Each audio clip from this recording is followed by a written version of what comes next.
Welcome to Global Village, and thank you for joining us today. We have two great guests today. Teresa Dinino, Superintendent of CUBE's School in Medicine Hat, and Reg Radke, Manager from Medicine Hat College in Brooks campus. Welcome to the program. Welcome. Thank you. Having him. Just to correct one thing, my position is Manager of Regional Stewardship. In addition, I do manage the Brooks campus, and I'm located at Brooks campus, but it's the regional area now. Okay, Teresa, could you tell us a little bit about the school? CUBE is a public charter school that has been in existence for the last 20 years. It was one of the very first three in Alberta and Canada as a result.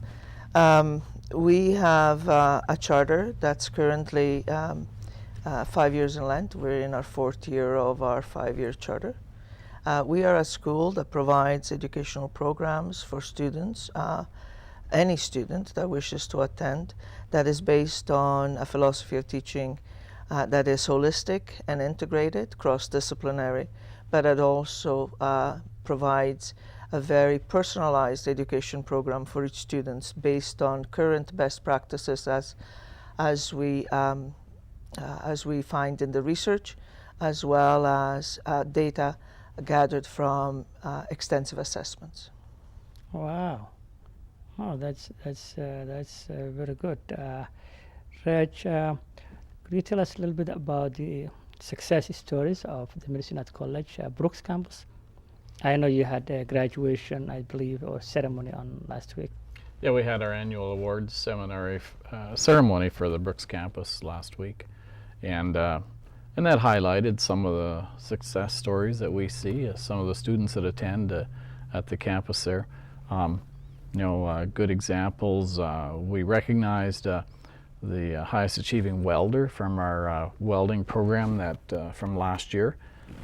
We had 11 students in that program, and before the last day of class, they were all employed by companies and businesses in Brooks. And Cipriano, he was our top student. And it's interesting, these students make quite a sacrifice. They have to pay for the program, and they also work full-time at another program in addition to attending the program. So we offer that program Tuesday evenings, Thursday evenings, and Saturdays to allow people to work at another job, and this is something they want to move into, and so it allows them to still be financially able to do this. So that was one example. We had another example of a young student who participated in our healthcare aid program, and she did that through distance learning. They can work on that through that program on their own time schedule, and they come to the campus for their practicum, for their labs and evaluations and exams. And again, she is employed, and she went through the program very successfully. So those are just a couple examples. Wow, that's good examples, and we wish all of them continuous success in the future for all those who passed and participated that the programs at the college in Brooks. We wish them good luck. What was the challenge that you had last year? Our biggest challenge has been and continues to be the acquisition of a facility that is suitable to support our program. Because of our population and the fact that we provide a very responsive, timely, and personalized program, the facility cannot be such that it limits. In other words, we require some breakout spaces, we require larger classrooms. Because of our integration, we do everything in the classroom. We don't have resource rooms or anything like that. So every child is in that, in an integrated environment, and we provide an inclusive education program through that. We need more floor space, we need storage space, we need meeting room and collaborative planning rooms, we need a library, we need a large enough gym so that we don't have to go outside and rent additional space in the community. Yeah, we need a facility that actually supports the program instead of hindering it. We have been in that same facility for 14, 15 years. It has served us well. The relationship with Medicine Catholic Reader facility has been amazing. They maintain it extremely well. The fact remains is that it is not large enough for us, and it causes us to artificially keep our enrollment down because we simply don't have enough space in which to program for our students. So that's our biggest issue. So are they planning to expand, or what are their? We are actually at this point in time part of the Medicine Hat modernization project, Mhm. and the minister announced last January, I believe, that we were part of that, and that one of the parts of that Medicine Hat High School building itself will be modernized for Cape School. So we're the tail end of that project, so we still have quite a number of years to go before we can actually move in. But there's great hope for that space so that it will allow us to serve our students better. Yeah, it will take some years before they complete the project. Right, our moving in date as of now is September 2018. So we 2018. so we still have a few more years to go. We always are creative in our thinking and work outside the box in order to make things happen and to utilize our current facility as best we can. The goal is to, the main goal is to provide a program for the students that provides them with educational experiences that are positive and successful. As Alberta Education says in the Inspiring Ed, success for every child, and preparation for 21st century learning, and that's what we aim for. And we have been working towards that since we opened our doors in '94. Same kind of concept, but improved over time. Yeah, but provincial government can't wish that to happen unless they provide the tools to succeed. True, but we do what we can with what Yeah. we have. There you go. There you go. There you go. Yeah, Rich. What are the important role of the community college for any given community in terms of economic growth and its retention? Well, I think it's a key player along with many other partners in the community, but at the post-secondary level or adult learner level, it's a resource Yeah. to help educate, train individuals to live and work in the community that we're in. Yeah. And that changes a little bit from every community, but it's a resource for the community. Yeah, and precisely that's what one of my questions to both Mayor Ted as well as Reeve Molly Douglas is the community colleges are extremely important for communities, especially small towns, small counties, extremely important. In business-wise, you have a trades for students if they want to go for trades, education, resource, all that stuff. So it's a very extremely community involvement, and to have the community college in small towns, I think is a very vital for the retention. For if families don't want to send their kids away from the home, that's an alternative where they can go and continue their education. So both of them, they were have had a very positive comments on importance role of community college. So how do you see the diverse population the advantage of the diverse population or diverse communities as ours in Brooks and County of New York in 21st century economic growth? Well, I think that a diverse community is good for a number of reasons, and diverse can mean a number of things, whether it's income, culture, language, age, Yeah. whatever variety of things. In the Brooks community, for example, that's largely means when you talk about diversity, largely means different cultures, different nationalities, different languages in our community. There's been different waves of immigration and so on into Western Canada, into Canada, and we're just witnessing one of the recent waves of immigration, and so people bring different beliefs. They bring different entertainment, different languages, different food, different clothing, different business ideas. So there's just a lot of new ideas come into the community, and it helps our whole overall community to be more aware of what's going on in the world. It brings more ideas into the community in terms of business, in terms of opportunities, and really helps increase the educational awareness of our existing community in terms of new populations and different ideas. Thank you very much, Reg. Same to you, Teresa. We're a school community that is really truly very diversified. We have students from various parts of the world with different backgrounds and cultural norms, religious beliefs, and so on.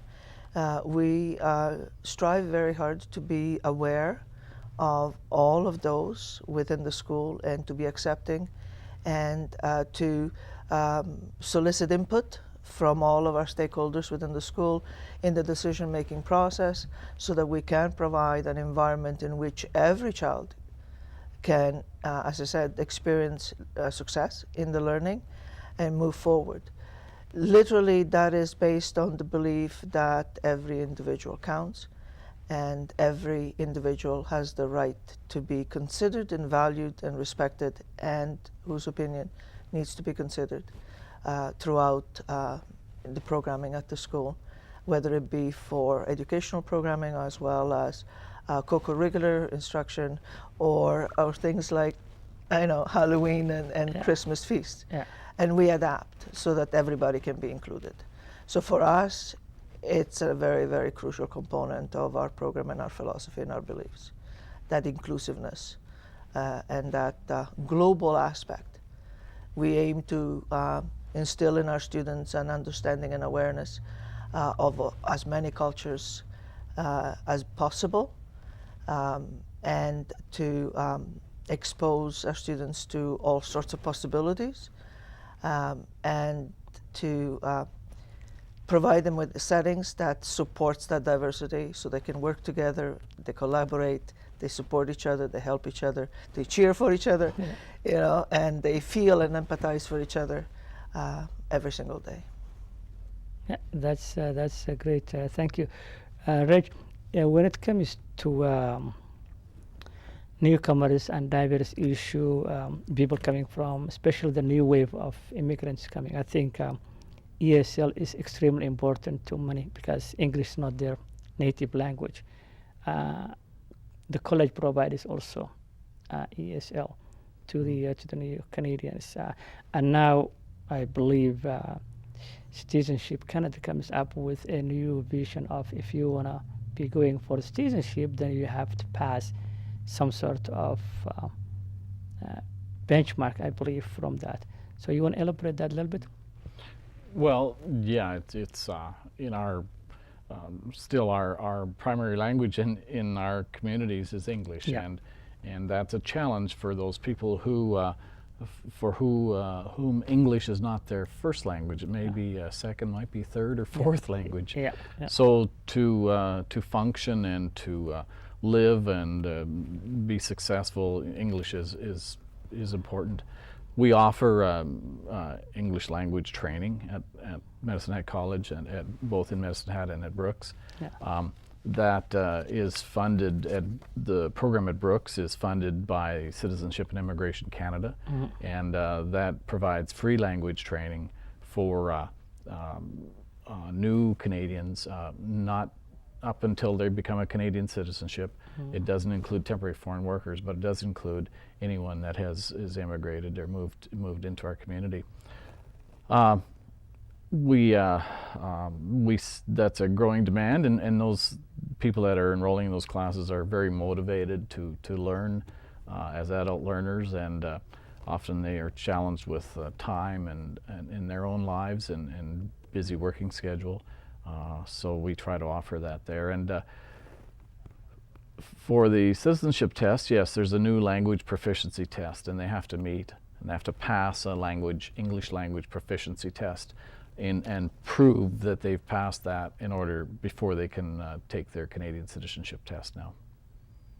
I see. Oh, okay. So would that be something that the college offers them?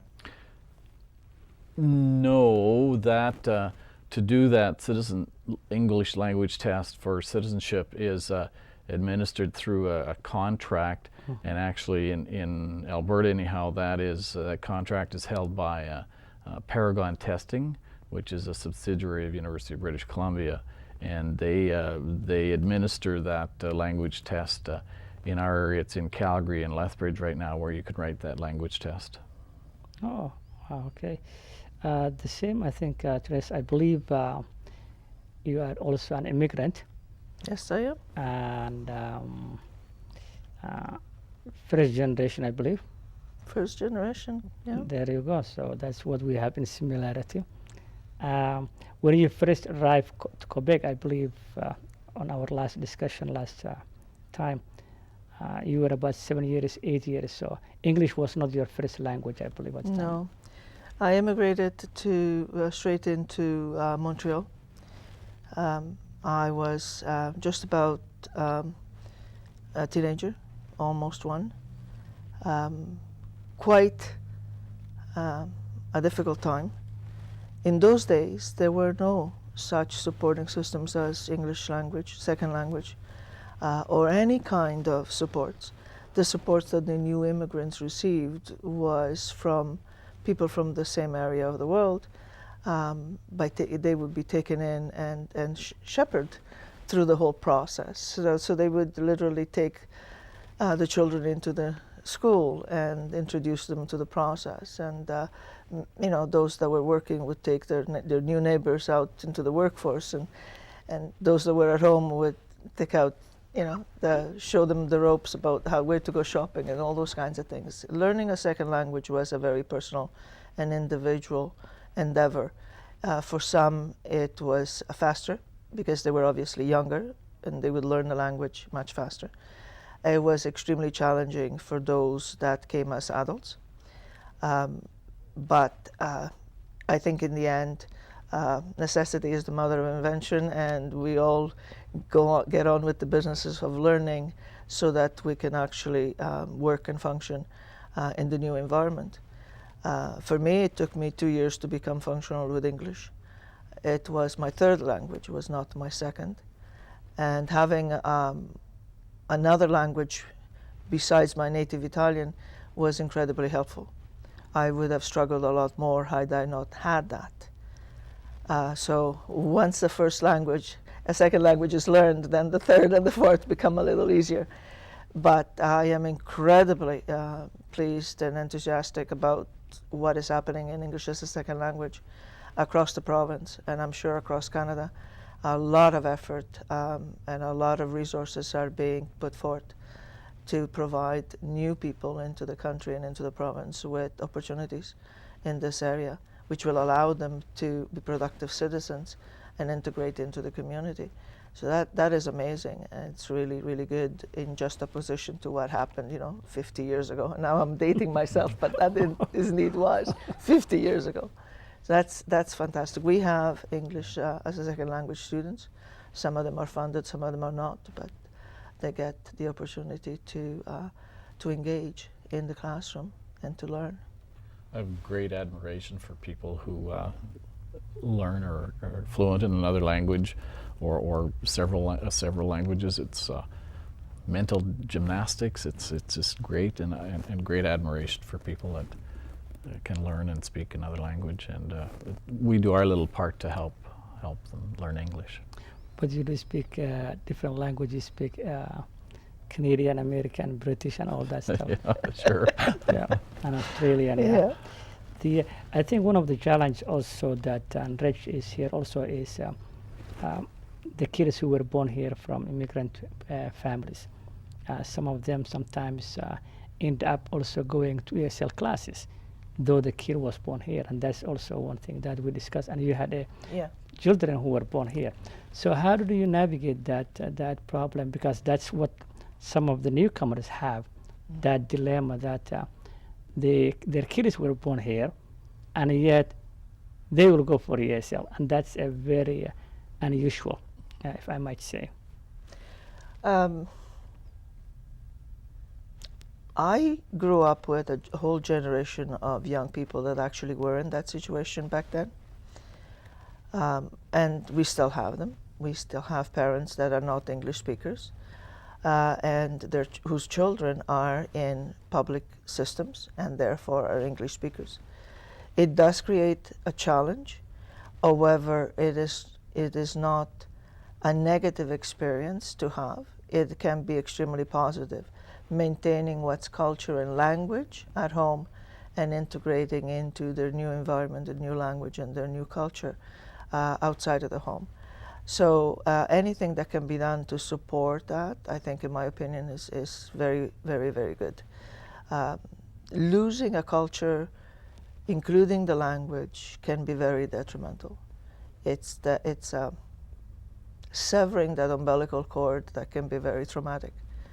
Allowing people to maintain and to simply add on another way of thinking and another way of doing things and another way of speaking enriches. It doesn't detract. I sure support that. Yeah, it's an add-on. It's an added value. It's not. You're not trying to subtract anything. It adds to the value. Yeah, but when kid is born here, their first language could be an English or the mother tongue of the immigrants. That's where the dilemma is. And when the kid is born here, if the kid speaks the language that's English, it gives an opportunity of equal footing for the rest of the class. That is true, but that doesn't mean that that young person must necessarily not learn and not have the experiences, the cultural experience from which the parents emanate. So yes, the child is born here, the child learns English as a first language and integrates into the learning environment just like everybody else on the same footing.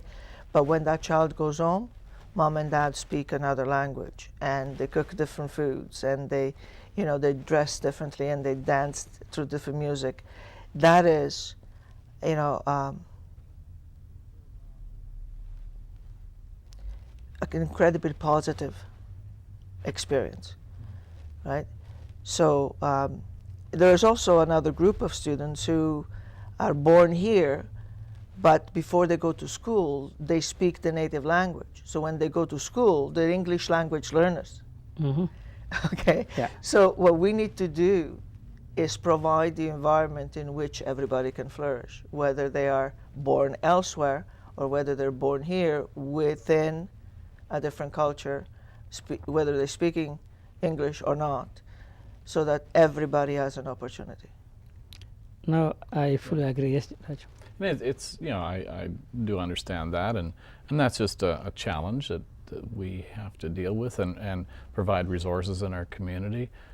But equally, those children at that young age are they adapt quite well, Yeah. and they'll learn English language very quickly, and there's a lot of resources in our schools, and so it's an interesting challenge for them, but I think in the long run it's an excellent experience too. Yeah, we always encourage people to keep their culture because cutting the umbilical, I think, is a very will be difficult, not even impossible, because first generation come their own culture, and they would like to see that culture also interact with their kids and their kids. So to keep the culture is always a beneficial to the community in general, as well as the generation is coming. So it's a balancing of knowing this culture as well as the culture that you have. Quebec is a different environment where my generation, and I'm sure every other generation after that, has been balancing their own national identity and their own language with French and English, so that, you know, it's amazing to watch a smooth transition from one language to another seamlessly, depending on which person is speaking to the child at that point in time. Yeah. And you can have a conversation in 3 different languages simultaneously. I myself find that sometimes I'm looking for a word in English and I cannot find it, and I will find it in another language, you know, and try and explain to the person with whom I'm speaking. But that's fantastic. That is, you know, that cultural divergence is just extremely positive for society as a whole. I think we Canadians are very fortunate to have such a wide range of members in our culture, in our society. No, that's very true indeed, and I think that is what makes Canada a great country, and have a lot of different nationalities. In our Brooks area, we always say you don't have to travel to Europe or Asia or Africa because you have all the cultures in the city. All you need is just to explore and then see what we have. That will save you the ticket to go. It's from the South American Latinos all the way to different nationalities we have, and it's a very dynamic to see how all these cultures cope together and live together side by side in a small town like Brooks. In Ontario or Quebec, they have number of diverse population, but the number of population is big. Yeah. So you're talking about large population in Quebec. I think 8 million, 9 million, and Ontario 11, 12 million. So compared to a small town like Brooks, 13,500. But the one thing they have in common, small or large, is that the diversity is there and they all get along. There you go. Yeah, the diversity is there and they get along, especially the new wave of the immigrants and the cowboys. That was a little bit challenging, but at least it's now getting along. What was your dream when you were growing, for example, to be a politician then, Reg, or just for this? No, I don't really remember if I had a particular dream. I enjoyed education in school. I was quite good at it, and so it seemed natural that I would go to university. I was the first in my generation to go to post-secondary. So out of all of my cousins and siblings, I was the first one. My parents were born in another country and were first-generation immigrants. So that was a big deal for our family, for me being the first person to go to university. I ended up in education, and there were a lot of good teachers that I enjoyed and had, and so that's where I started out, and I kind of migrated back to my agriculture roots, and so since then I've been able to balance interests and passion both in education and agriculture in rural communities, so it's worked out reasonably well. This is the end of Global Village. Thank you very much for joining us. I would like to take the opportunity and thank Cincinnati College, County of Newell, City of Brooks for their continuous support. Thank you and have a good one.